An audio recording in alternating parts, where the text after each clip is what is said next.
Good afternoon. We've discovered the state is sending stimulus checks to people who've died. Some of their families are asking why. Here's News 13's Ariana Kraft. Today I spoke with a woman who says she's received 2 stimulus checks this month for her father who passed away nearly a year ago. Not only was she perplexed she received it, but is now having a hard time cashing it. I received a check from the state of New Mexico for the amount of $500.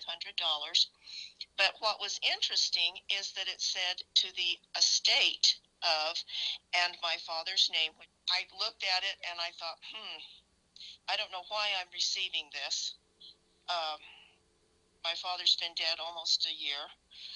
Peggy Gunnick says she was told she need to open an account that says estate of and the person's name in order to cash the checks. I kind of looked at her like, how many people have an account that says estate of and the person's name? And she kind of looked at me like, not very many. And in order to do that, she would need to call the IRS for a tax ID number. I said, how many of these checks have you seen? And her eyebrows kind of went up and she said, Peggy, we've seen a lot of them.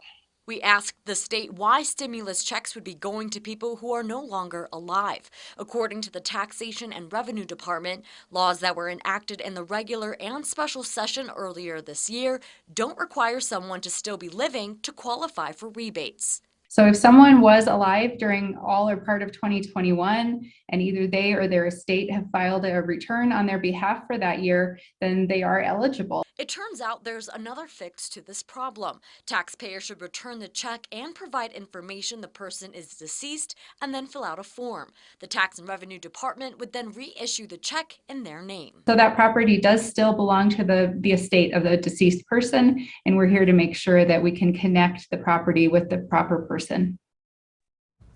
Once the Tax and Revenue Department receives the check, death certificate, and affidavit if necessary, it should take about a week or 2 to process and issue a new check. Back to you. Okay, thanks, Ariana. Now, the department says they do not track this, so they don't have an exact number of how many checks have been sent to deceased people, but it's estimated that it is several thousand. We do have a link to the form if this affects you. You can file with the Tax and Rev.